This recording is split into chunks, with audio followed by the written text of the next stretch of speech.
Okay, another day, another video, right? Yeah. So,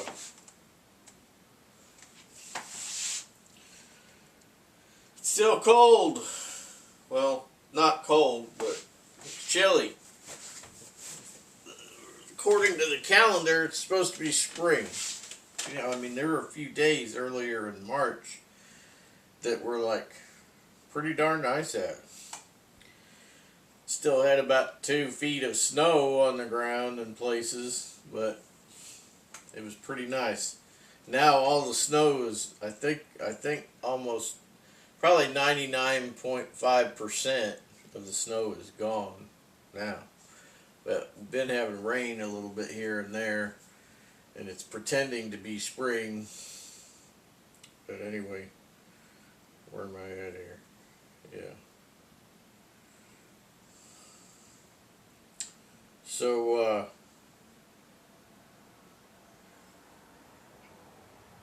real alien craft hidden in Spielberg's new film. Ooh. Okay. Real demon craft. So,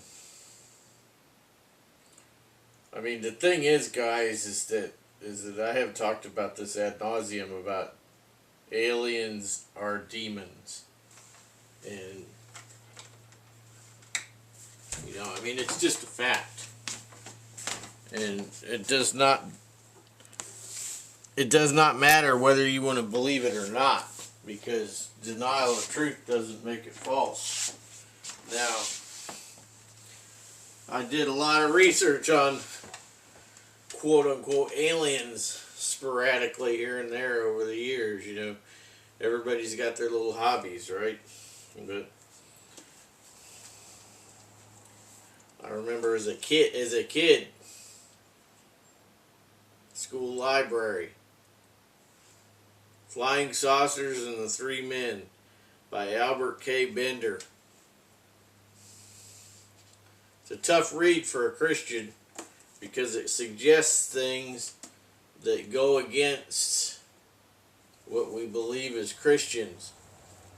Now, it also talks about things that gives you pause to think, talking about what's beyond the stars, the outer darkness and whatnot. Okay? And this book talks about that. You know, like, I'm not going to say much more about it, but you read this book, and you read this book, Communion by Whitley Strieber, you know, I'm telling you, these two books put all of the puzzle pieces together. Cattle mutilations, you know, aliens, you know, etc. Right?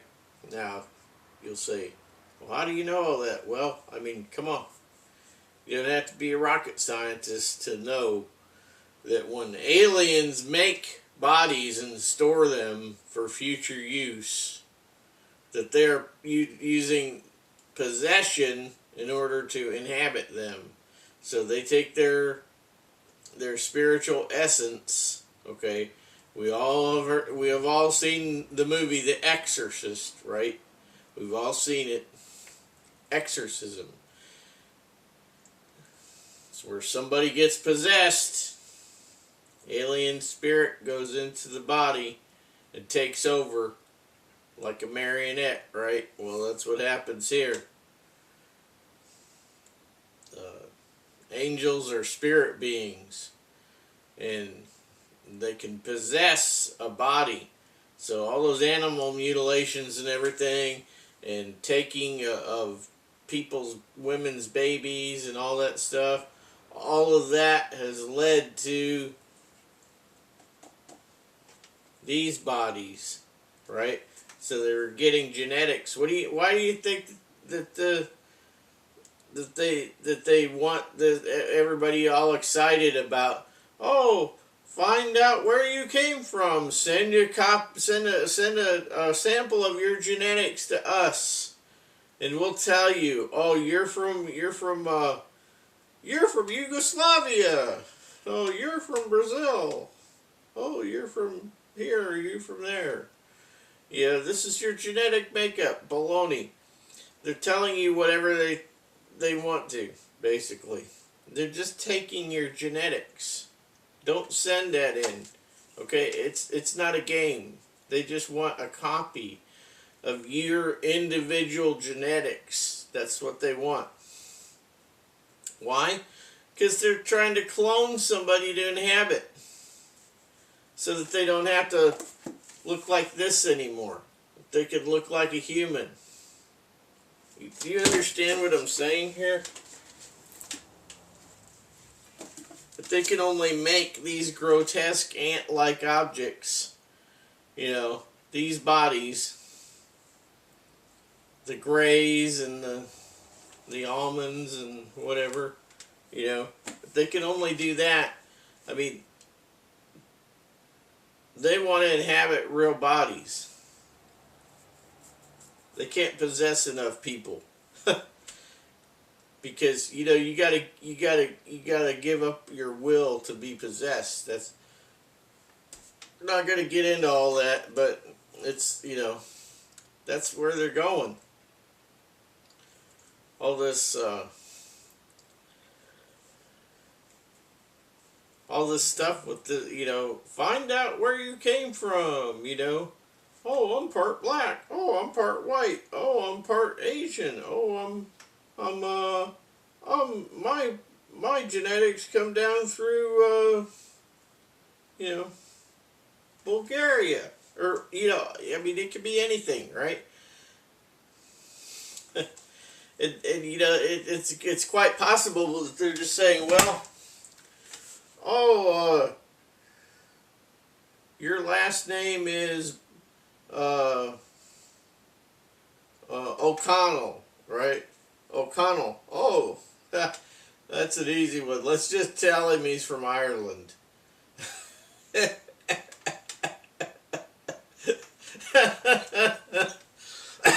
Or Kennedy, Oh, Kennedy? Oh, that's Irish, man. Tell him he's from Ireland. Okay, pencil it in. They'll tell you what you want to hear. Oh, you're from blah, blah, blah? Oh, that's a Welsh name. Yeah. Okay. So anyway, enough of the antics, right? So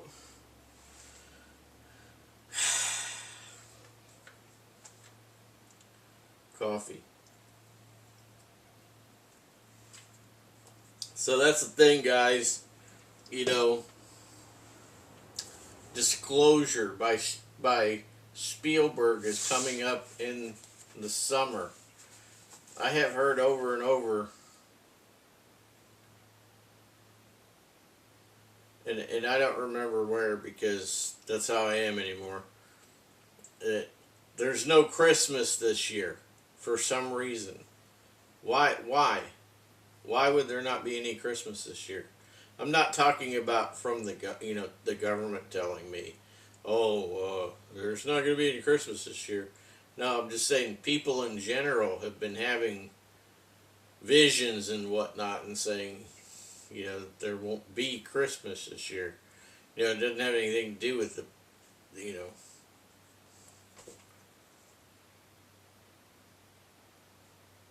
I don't know. I forget what the details. But if I keep hearing that sort of stuff, I'm thinking, okay, so they're talking about this movie Disclosure in the summer. Now, I would not recommend that any Christian go to watch that movie Disclosure, because it could have some kind of a subliminal programming in the picture. You watch the picture and all of a sudden you're thinking like this, and then you're thinking like that, right? Subliminally, they programmed you. So I would not suggest that Christians go and see it. That's just my opinion. Now, I think I'm gonna get another whiteboard out here. I'm gonna leave this one on. with the timeline and all the notes and whatnot, and then I get another whiteboard. Can talk about some stuff and write and say, look, this. Yeah, we'll talk about some stuff. Anyway, I'm wearing my Desert Tiger Stripe boonie hat today. You know, I mean, they say we're out of winter, but pretty chilly. Still been pretty chilly. 30s, you know. Still pretty chilly for converting over to spring attire, right?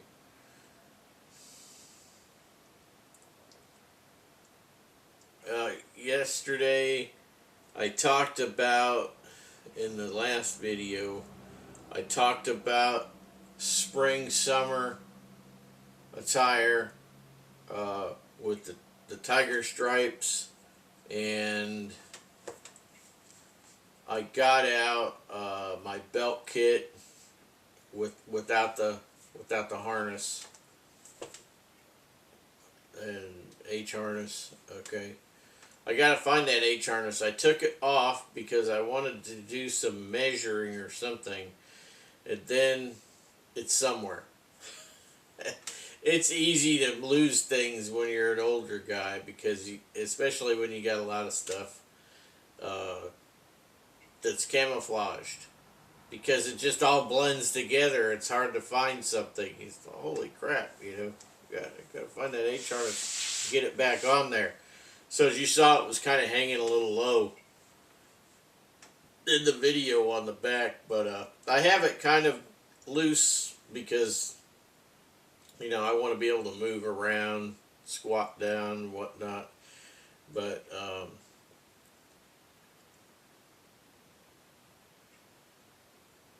I use an old suspender system that's from the 50s. It's from the 1950s. That's what I use, and it works the best. Especially if you have heavy kit, you know, around your waist. It also helps to support the rucksack so that I can have the waist belt either off or loose, you know. If I'm using a belt kit, generally do not use the waist belt on the rucksack. Although there are times for everything. You know, there are times for everything. You're going down the side of a cliff, you're rappelling down the side of the cliff, and you want the extra security, put the waist belt on, you know. A lot of people don't think about this, but being someone who's fallen, I have fell a couple of times, and not by choice. You know, just I have had a couple of falls over the years, and that rucksack on your back acts as a sick airbag. Yeah, exactly. Acts as a sick airbag. So you could save your back by having a rucksack on it. Take the impact. All right. So if you ground, you know, from on high a little bit, something happens, you ground, you know, if you got that on your back, then it could save your back, right? So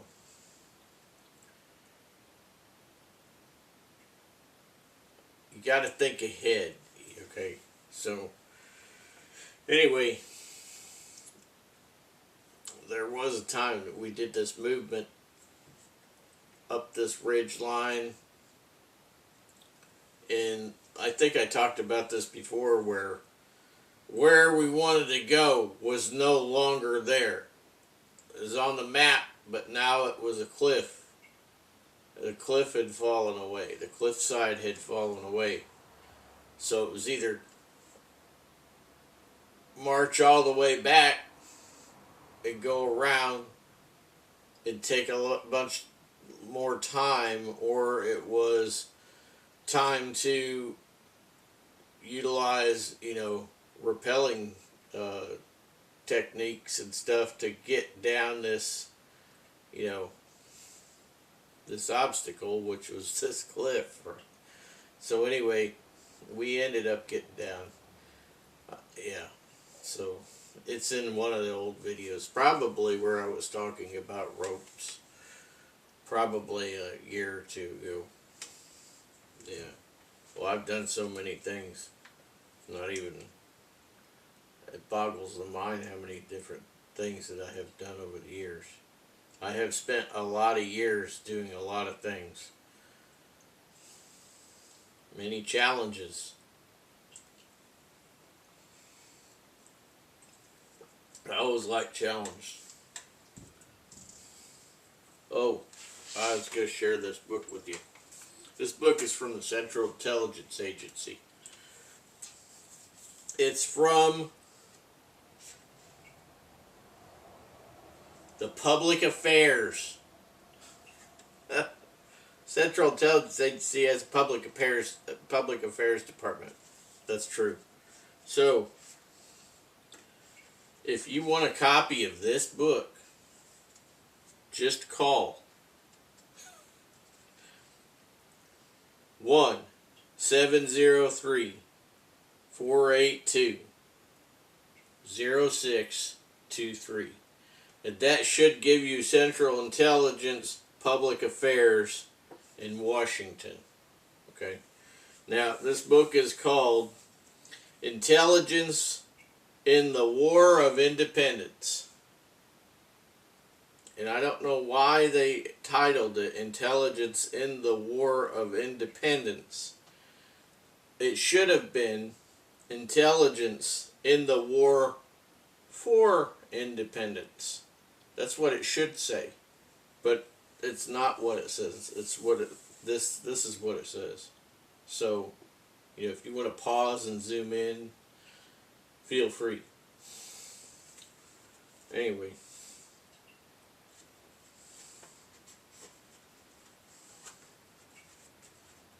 And by the way, there's their logo, Central Intelligence Agency, with, all that nonsense, right?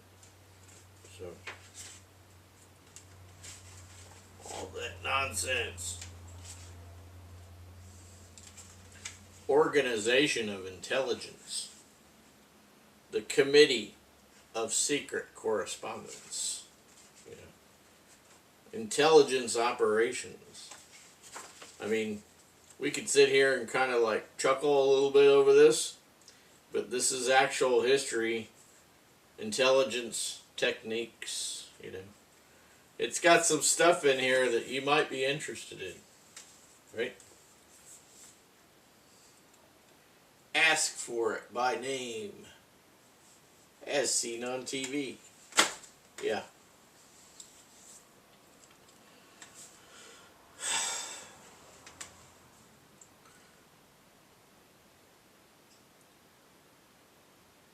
It's kind of quiet these last couple days. I'm just waiting for something to happen.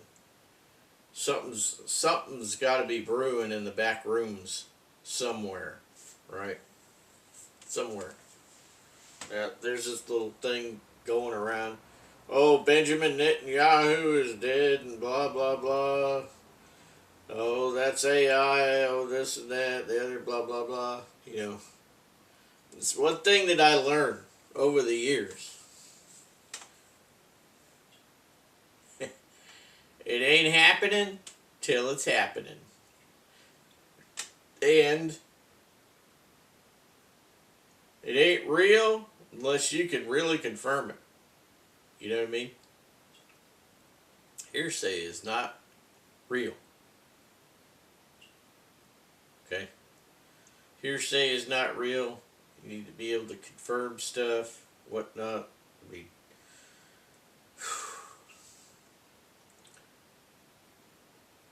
It's just the way it is, guys. You can't be taking stuff on hearsay and believing that that is real. Okay, can't do that.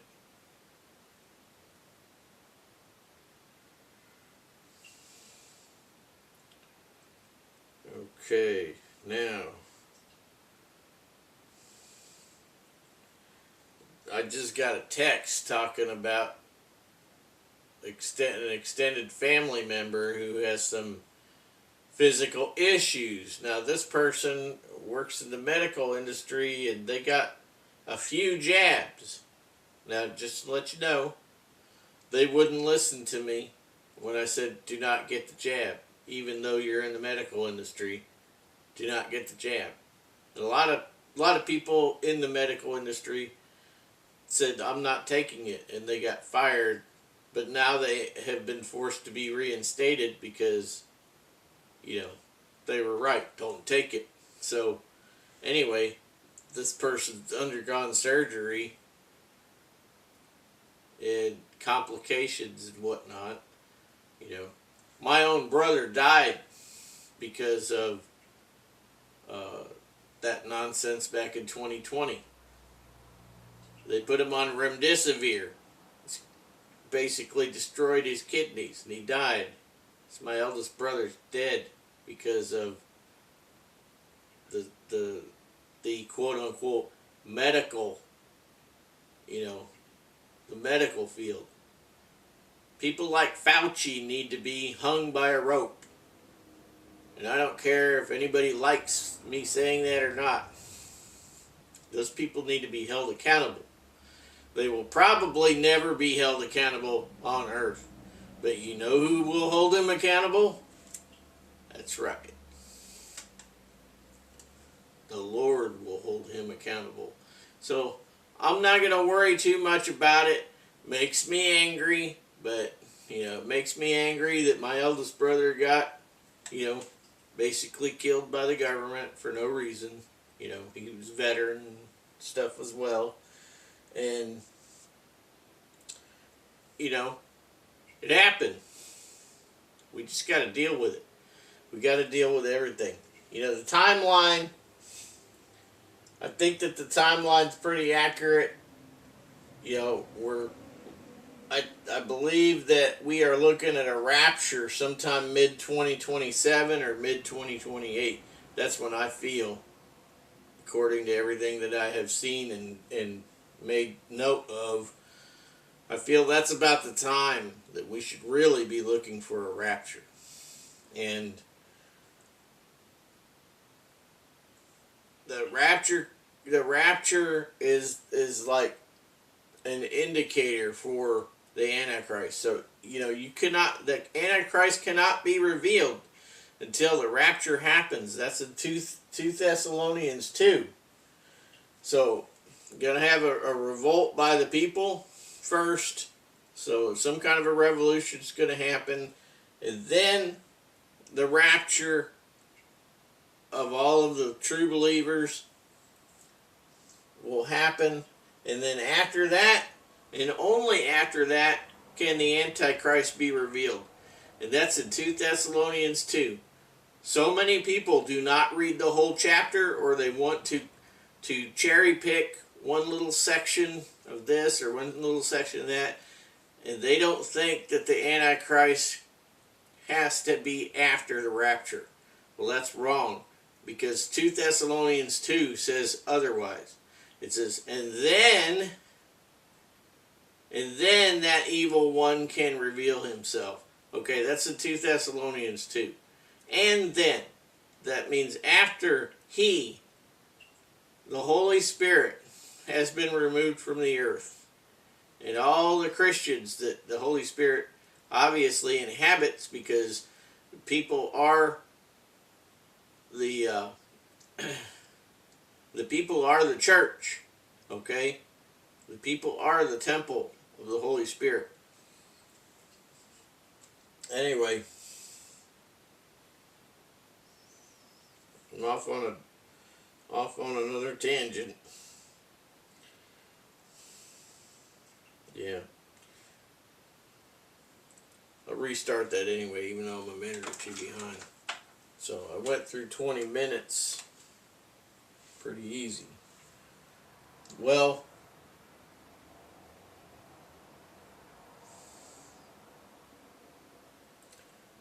a lot of people are behind in preparing for battle. It just is what it is, you know. Unless you are in the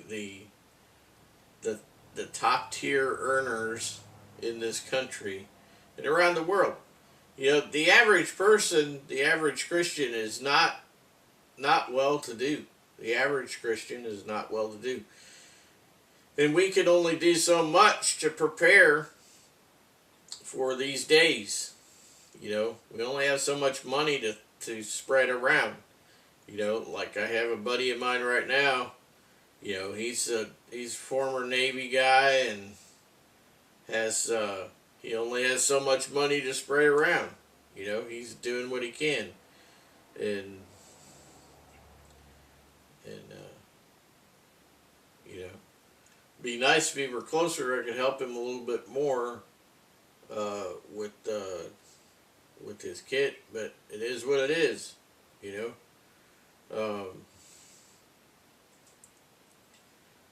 You know, he's looking to put together,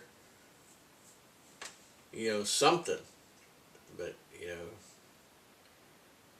he's older than I am, and he's still got, you know, he's got, you know, financial situation to deal with, and not rich, you know, as most of us are not rich, and all that sort of stuff. But he's doing all right. He's coming along. But I give him, you know, advice on certain things where I think he needs it. You know, I'm not a know-it-all, but I do know a lot because I've been a lot of places and I've done a lot of things. I've been a lot more places and done more things than most people actually know. Okay, even him, he doesn't even know all the places that I've been and the things I've done. You know. I haven't even seen him physically in a long time. Very long time. That's not by choice. That's just because he lives elsewhere and you know, it costs money to go visit.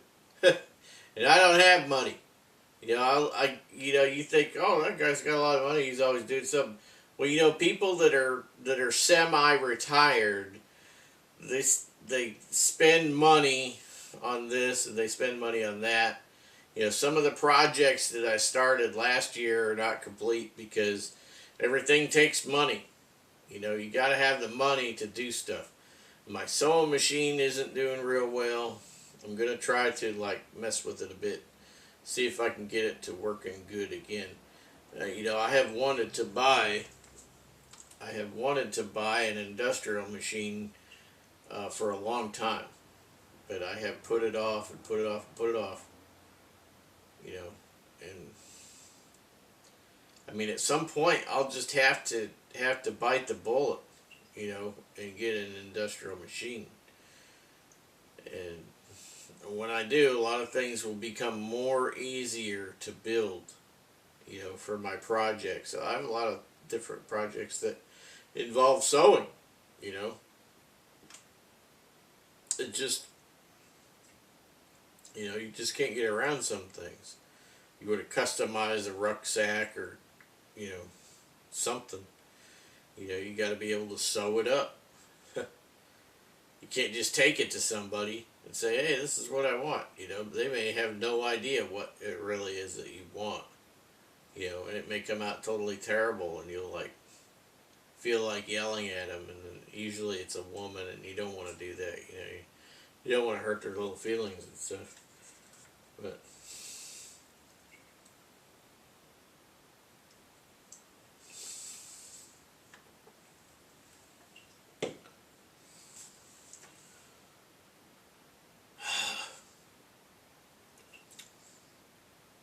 kind of in that in-between stage, in between winter and spring, because it just, you know, officially date-wise, it turns spring.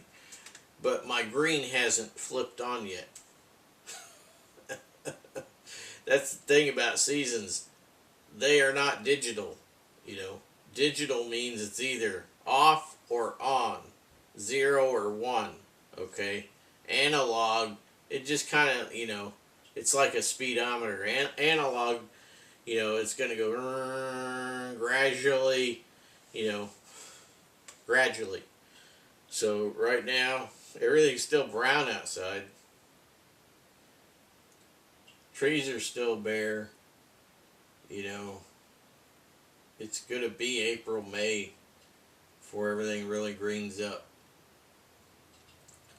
So even though technically it's spring, you know, still got the browns and tiger stripe, desert tiger stripe. Desert tiger stripe is a mixture of like chocolate brown and a tan, you know. I guess that's what you would say. Just take a look at that hat, that bush hat there, and you'll know what I'm saying. So anyway,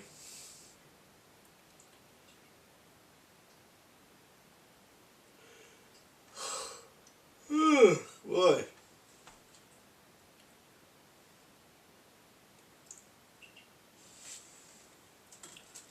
SR-71 Blackbird 3+. Now my brother had said, my eldest brother who worked on aircraft, I guess you could generically say aircraft, he worked on some secret stuff, but he told me when he got, you know, older, look at me when he got older. You know, an elder brother is a bit elder, so I'll just call it older brother. When he got older, but when he got to the point where, you know, it's the days where he could kick off at any time, you know. He decided he wanted to tell me that, you know, when some of the knowledge from his days working on stuff, he said, yeah, you know, you remember, you know, the 71, right? The Lockheed 71, SR-71. And I said, yeah. He says, you really like that aircraft, don't you? And I said, yeah, it's probably my favorite because it's so cool looking, you know, looks like right out of a movie. He says, yeah, he says, a lot of people are always speculating things about the Lockheed SR-71. And I said, yeah, I said, I speculate about it. I said, man, I think it's faster than they say. And he says, oh, it is. It is faster than what they say. I said, well, are you going to keep me in suspense, you know?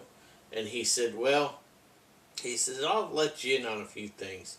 He said, one thing is that the fuel is gel. It's a gelatin. He says, and it leaks when it's on the ground. So immediately after it takes off, they refuel it in the air and then it goes about its business. I said, wow, that's pretty interesting. I said, why does it leak on the ground? He said, because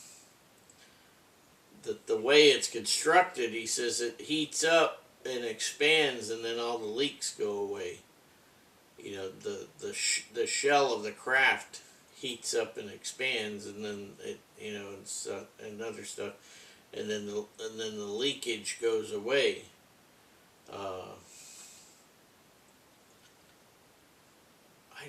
I don't remember now because my memory is terrible, but he said something about some kind of a fuel that when it hits the ground, it can, like,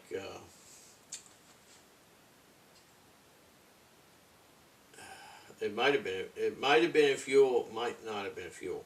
Just take everything I say about this with a grain of salt because I'm trying to remember.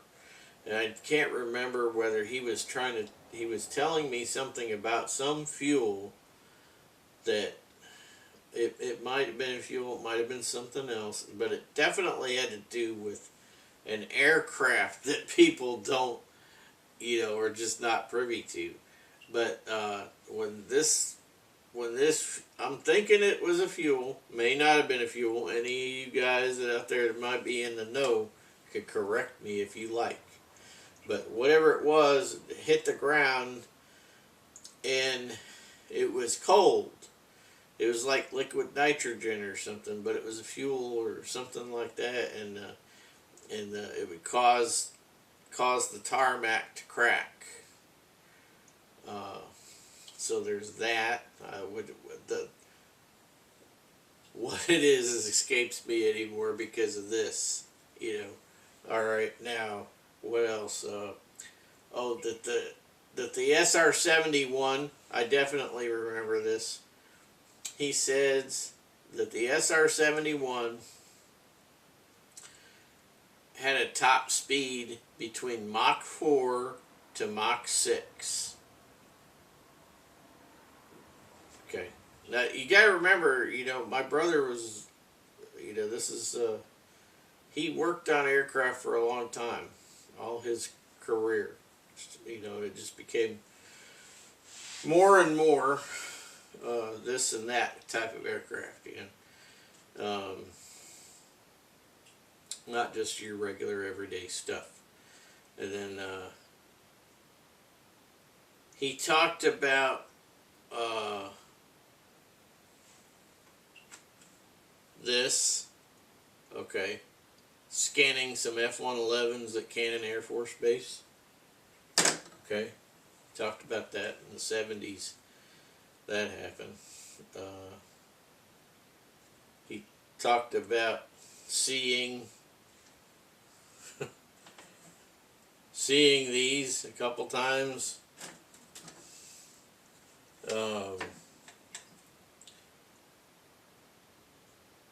Yeah. He talked about the electronics of the SR-71. I guess it has a type of a jamming system that will make any kind of a missile that's like surface to air missile and whatnot that could be launched at it, right? You do some kind of a function, and it basically sends out a signal that basically electronically it makes it makes the missile that's en route to destroy it. It makes it see electronically like several SR-71s, not just the actual SR-71, but it tells the oncoming missile basically that there's like 3 SR-71s. It tries to confuse the missile as to which one is the real one. So yeah, so it has that capability, some type of a capability like that. I mean, this is a long time ago, I'm talking, that he told me these things.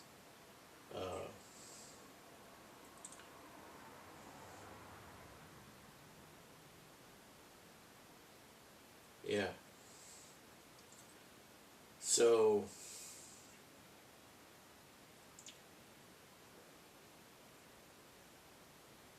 several years. Now for me, like a couple of years is a long time. Several years he told me these things, several years ago, before he kicked off. Yeah. He said, well, I'm at an age right now, he says, I could kick off at some whatever time. He said, I might as well tell you a few things, just to for fun because he knew that I like, you know, stuff like this. Anything fast. I always liked things that were fast. And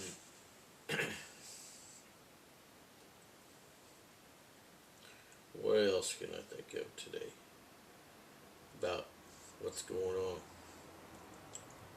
It's hard to say. I haven't really got a whole update as to what's going on myself today because it's early in the morning. They're talking about winding down, you know, Iran.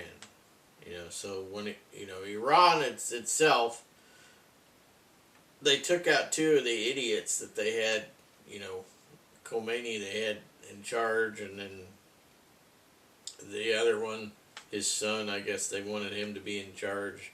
You know, the one's part of the tyrannical regime wanted him to take over, and then they whacked his ass. I mean, they whacked him. They whacked him. So, you know, he became a greaseball. And I don't know what they're doing now. But the people there in Iran need to, like, they need to get on the ball. It's time for them to take over and institute their own government and get rid of these Muslim extremists. That's what they call them. I don't have any distinction between one Muslim and another. To me, they're all extremists. They're either doing extremist things or they're going to do extremist things. Or they are in support of extremist things. Because there is nothing to them other than Muslim. You see? There's no coexistence with Muslims. It's Muslims and nothing else. That's what they think. They all worship Satan. Everybody that's a Muslim is a Satan worshiper. So, yeah, they're worshiping Baal and whatnot, and they, you know, they think they're doing right, but they're not. You know, they think they're doing right, but they're not. So that one guy, he got shown quick, fast, in a hurry that, you know, Jesus is God, right? He was shown. The video is on YouTube. Iranian, I think, Iranian Hezbollah, former Iranian Hezbollah, you know, his story about Jesus. Jesus came to visit him when he was incarcerated. He thought he was going to die.